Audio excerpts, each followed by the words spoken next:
eventually around the arms and feet, and a cool compress to the head. Emergency medicine a la 1953. So we've come a long way, and maybe we're making back full circle there.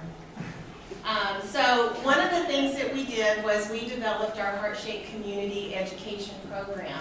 So Dignity Health Heart and Vascular Institute, we have a long-standing history of providing heart-healthy education to the community. And under the Mercy banner, and this is with Joyce and before I was here, we had our heart-to-heart. We had Heart Matters at our facility in Folsom. We had Follow Your Heart. So we had a lot of different programs at all of our different hospitals, but we didn't really have one banner. So we really put this program together with a purpose to raise awareness and change the perception of women's risk for CV disease. And we took it as part of the Red Dress campaign and that focus. So those guidelines in 2011 really gave us that opportunity. So with that, we developed our Women's Heart Health Program, which is for all of our region and our service area, and we named it Heart-Shaped Community. But how did we come to this? We actually had some women come to us in 2011 and say, you guys need to do a better job. This isn't kind of working for us, and we want to help you do that. And we're like, that would be great. So we actually put together a Women's Advisory Council, and with their help and their focus groups, we were able to identify key areas that we wanted to focus on in terms of community education and physician education. And they identified for us what was important to them. We thought if we can figure that out, then women will come, they'll pay attention, and maybe we can help inspire, motivate, and educate. That was our mission. And we really wanted this to be a grassroots movement. So these were the ideas that they came up with. They said you need to focus on 3 things.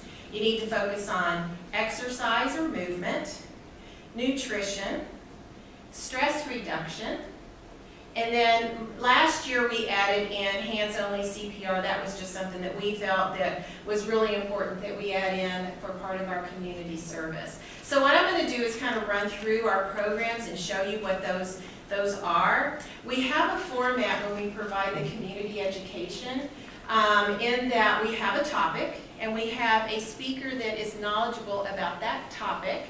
And then we also have one of our physicians from one of our Dignity Health hospitals participate.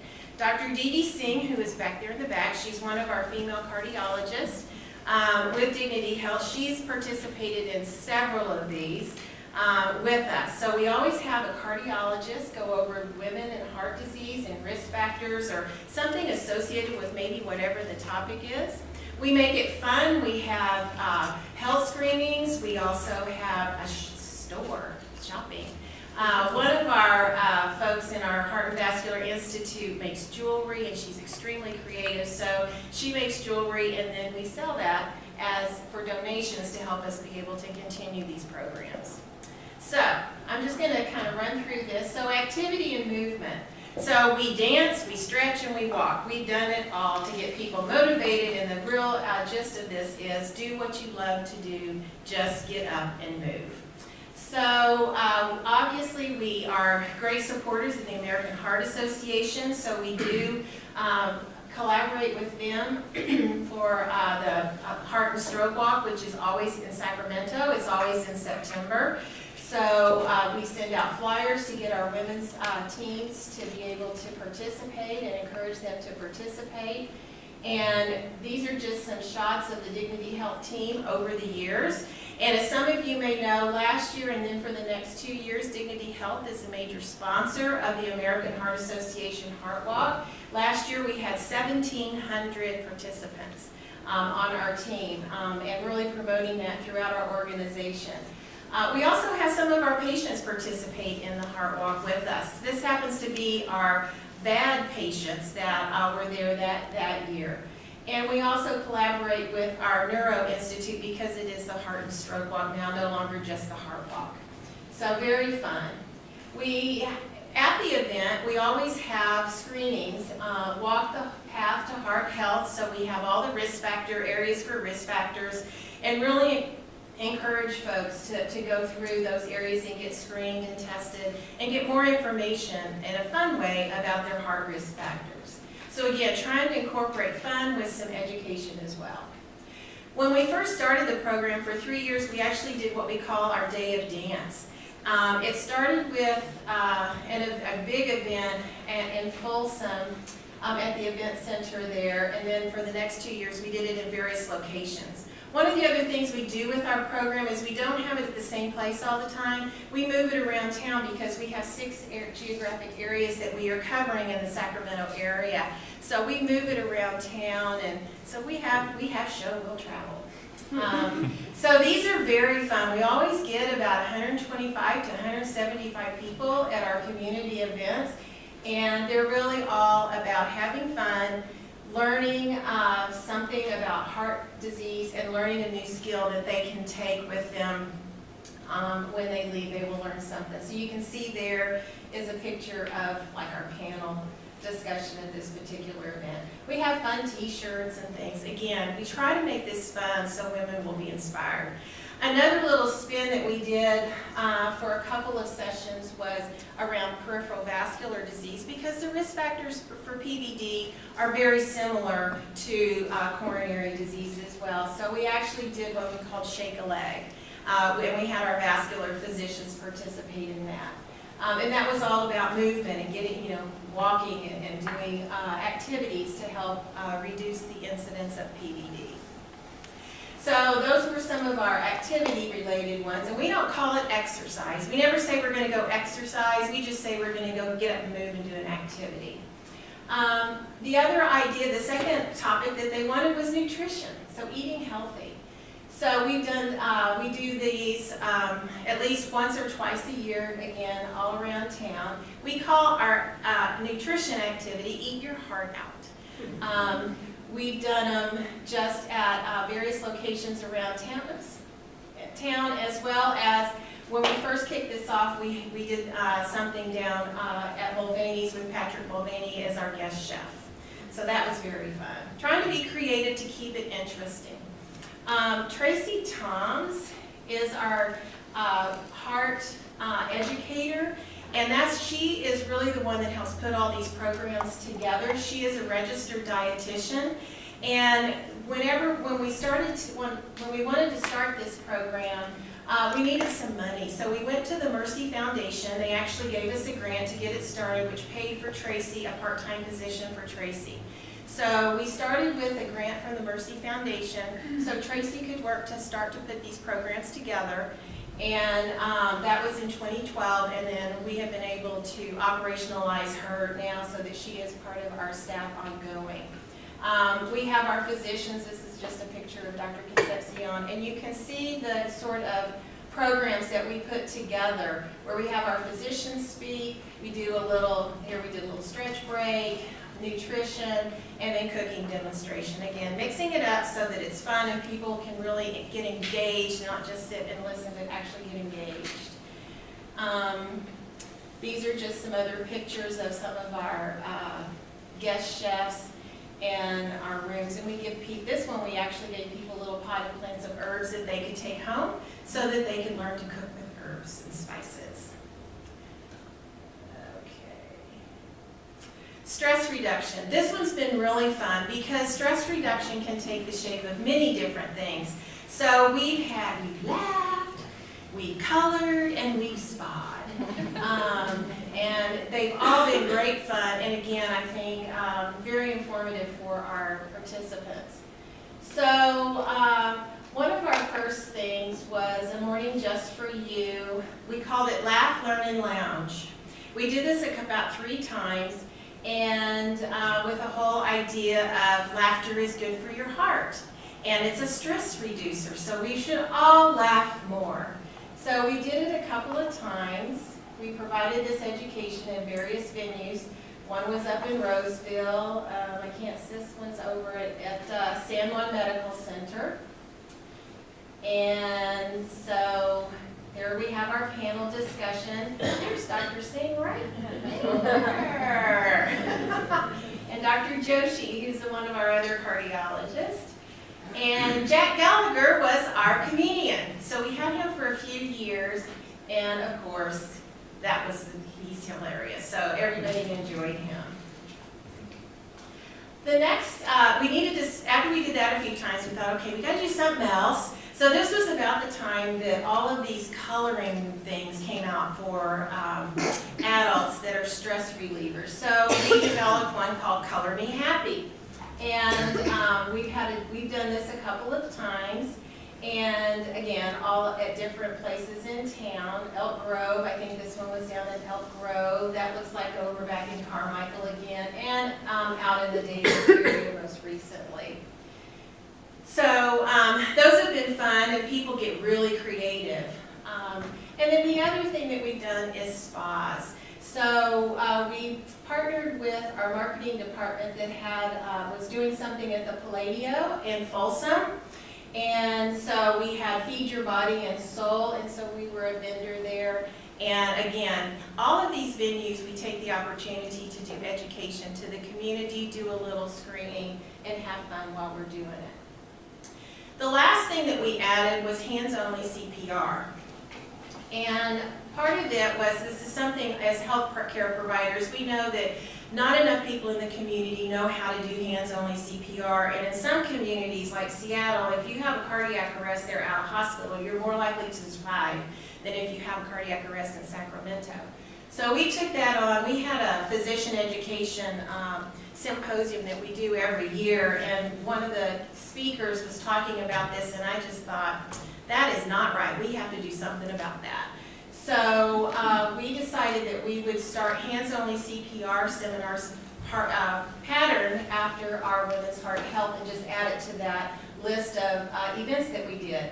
This happens to be one of our managers. At the time, he was the manager of our cardiac rehab department, Ken Rogowski, and it was a story that we did in about 2017, I think, where he plays soccer, and one of his fellow soccer players had a cardiac event on the field, and then had to do CPR.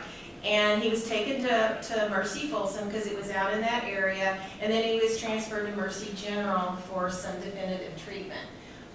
So you can see that it really hit home for us that we needed to do something to really improve the community for hands-only CPR. So the first thing we did was, we do have a newsletter that goes out to the community, and a version that also goes out to physicians. And so we said, okay, we got to write about this. We need to get some attention. And so we put it in our newsletter about how to save a life. Push hard, push fast, save a life. And then we started our journey of doing hands-only CPR. So to date, we've done 4 events in the first year. We started it last February. We just did our 4th event for Heart Month this year, and we've trained 635 people in hands-only CPR. And it's very rewarding. When you go to, we have anywhere from 150 to 175 people show up. We have our staff and 10 little mannequins set up so people can actually learn as well as participate and practice doing hands-only CPR. And when you go to these things, there's always somebody that has had to do this for real on somebody, and those are quite moving stories. So this is Roberta Stewart. She is our educator for the Cardiac Surgery Intensive Care Unit, and so she helps us demonstrate. Even I get to demonstrate every once in a while. This is Dr. Joshi again, and you can see the staff teaching our participants and giving them that opportunity to actually see how hard it is to do CPR. It's much harder than what anybody thinks. So those are the events that we do. Some other things that we've done now, I've kind of focused on our community education to get the word out, and part of that is the women's health risk factors that are different in the pregnancy and the preeclampsia, and we do bring all of those things in. The other prong of our program is physician education. So we have particular programs for community and then particular programs for physicians. we also, and we do newsletters. So for the community, we really focus on heart healthy tips, news, and advice. So over the years, this was in 2011 when we kicked off our Women's Heart Health Program. We wrote about it in our community edition of our newsletter, which goes to about 8,000 people. It's about every quarter or so. And so we write about women and heart disease in these newsletters that go out. And over the course of time, we changed it. So now we're called, instead of cardiac monitor, we're vital flow because we're being more inclusive of vascular these days. So we really wanted to include that as well. For our physicians, we also produce a newsletter, and here we focus on clinical guidelines, technology, and procedures. So you can see this slant here is about the AHA revises guidelines to really speak to the physician science and giving them more information about studies that we're participating in. And then, again, we've changed our logo there as well. So here are some of the topics that we have provided in these newsletters. So special risk assessment, critical for women, joint heart-shaped community. You can become a member and get on our email list. Raising awareness for women. Heart caring. Heart caring was one of our provider initiatives where Tracy and others would go and visit with physicians, OB-GYN doctors, our cardiologists, PCP, ED doctors, nurse practitioners, anybody who we could get in front of and provide this education on women's heart risk and the new risk factors for women. And then at the end, we kind of made it fun. We made them raise their hand and say, I promise I will pay attention to women and their heart disease. They got a little certificate. But it gave us an opportunity to get in front of physicians and give them the science. And I love what you presented today. It really is making me think about what we need to do differently. And I've already got an idea, and Joyce is thinking, oh no, because whenever I have an idea, it's she and me that make it happen. So I really love that.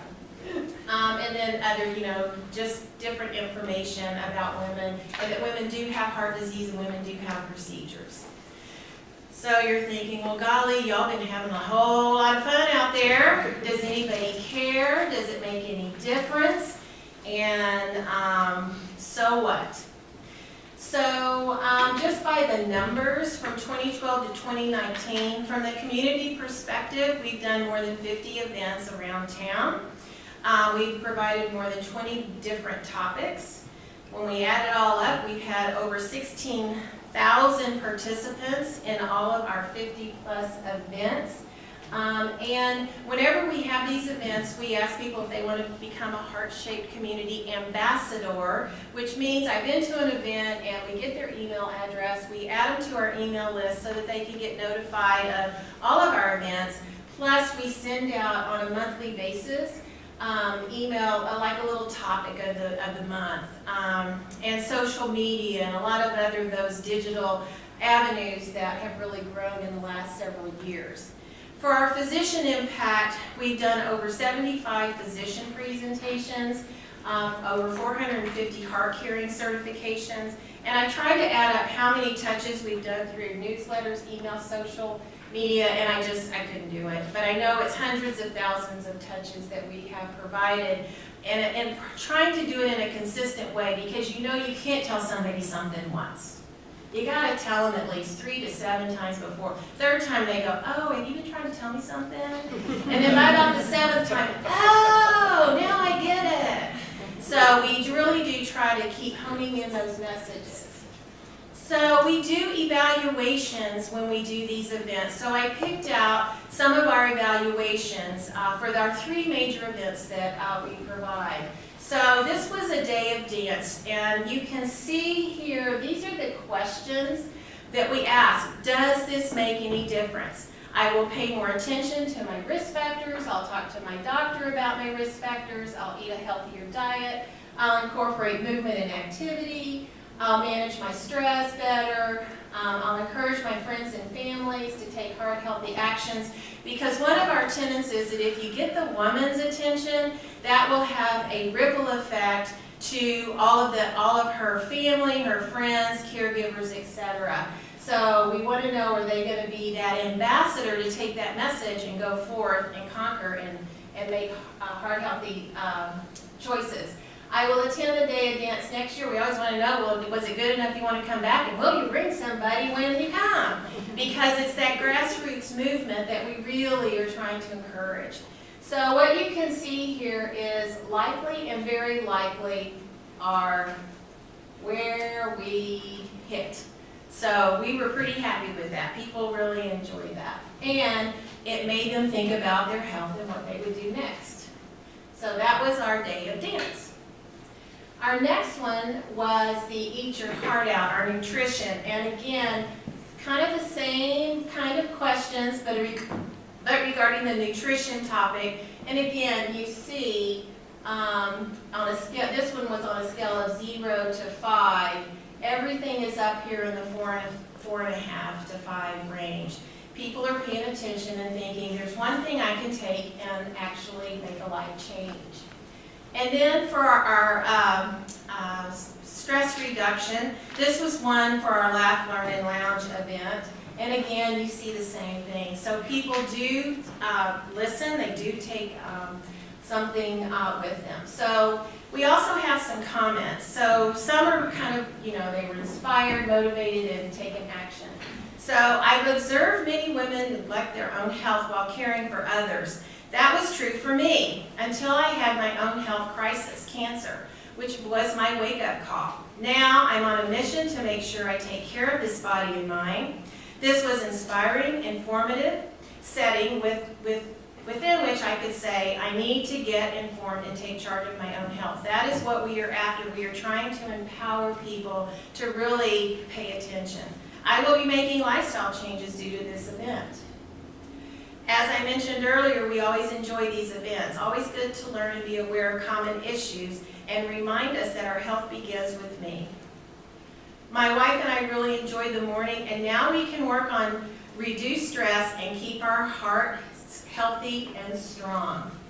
Thanks for doing something important for both men and women. Although we focus on women, we always encourage the men, and we always embrace our men when they come to make them feel extra special when they come and support the event. I like it all, just the right time in my life to take notice of what's good for me. They also, from the medical perspective and the physician input, as a result of this event, I'm going to ask my doctor to refer me for a PAD workup. I definitely have symptoms. Again, trying to drive home that awareness of how you can work with your physicians. The AFib presentation was excellent. I love that the doctor was able to discuss something so complex in a way that it could be understood by all. It was definitely an eye-opener and will change some of the things I do. Jack Gallagher was hilarious, and he is, if you've seen him. I have to admit, I thought the senior stuff cracked me up. More importantly, I found the information presented by the doctors to be very informative. We'll ask appropriate questions when I see my doctor for my next annual 5-minute exam. And then the other thing, we as part of the Heart Caring organization, when we kicked this off, we actually in 2014 won their award for having one of the best women's heart-focused programs in the U.S. in 2014. So there's Joyce and Tracy and Kim Perkins is a physician who works up in the Rockland area and has been a big proponent for us as well. So in summary, we have our heart-shaped community, and our mission really has been to inspire, motivate, educate, and activate. We really wanted it to be a grassroots programs to go where the people live, not you have to come to the hospital for this, we needed to go out to you, and it is making a difference, a small step at a time.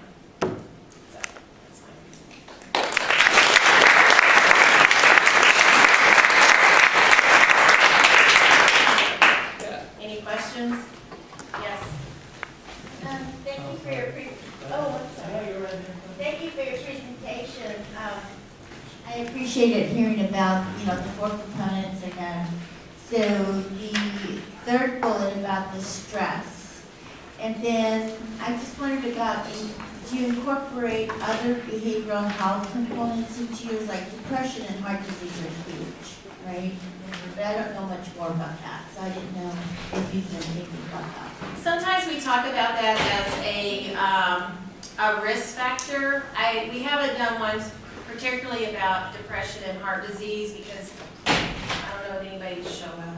So we'd have to put a more positive spin on that, and that's really what we try to do with the laughter and, you know, the coloring, and if you feel blue, what can you do to make yourself feel better? So we try to take those kinds of concepts and do more of a positive spin about what you do about it. Yeah. Thank you.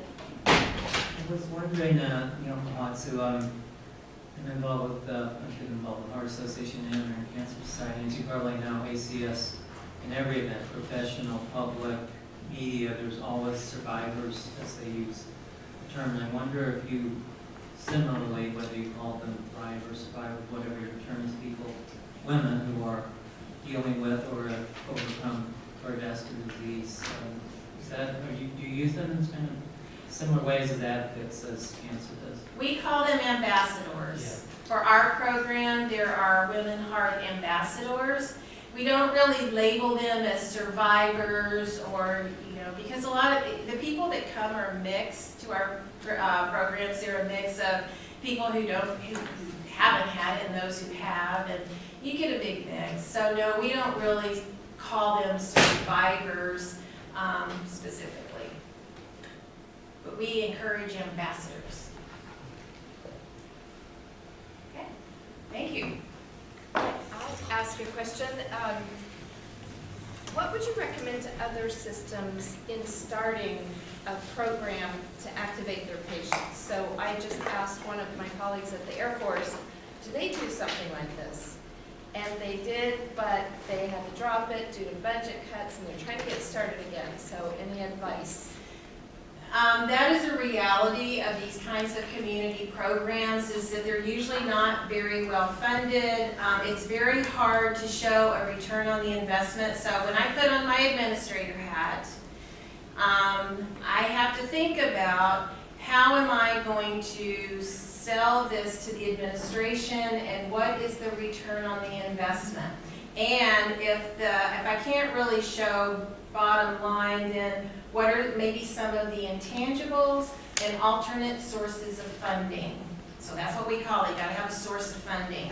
So that's why when we started this, I would say going after philanthropy dollars or grant dollars is a good way to get something started, which is what we did. We went to our Mercy Foundation has an opportunity every year where they solicit applications for innovative programs or different ideas. So Joyce and I wrote up and Sharon, who's right there as well, she's one of us. I got my team of 4 there, Dia and Anu as well. Sharon, Joyce, and I wrote up an application and submitted it so that we could get some seed money to start this, because it would have been a hard sell to get an FTE, a part-time FTE, to do a feel-good program.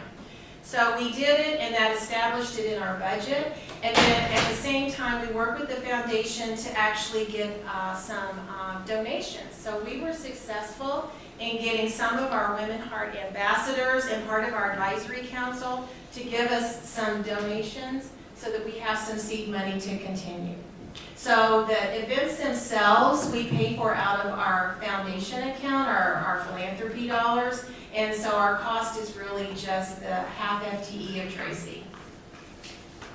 Yes. Joyce Higley. I would just add that also all of us that are nonprofit organizations, we have the obligation to give back to the stakeholders of our communities that have that privilege. So the community benefit piece and the reporting associated with that is a very significant part of these programs. It doesn't offset the dollars, if you will, but it's certainly in the spirit of the integrity associated with that tax ID opportunity.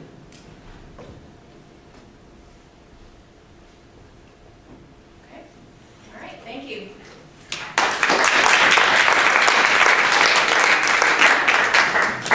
Before y'all leave, we've lost a few, but that's okay. This has been tremendous. We did do a day of dance about last fall. We did one. We tried to do one here, right? Dr. Ivy and I were presenting. Not very good attendance. I think that a lot of our gentlemen who are here thought that was not what they wanted to participate in. But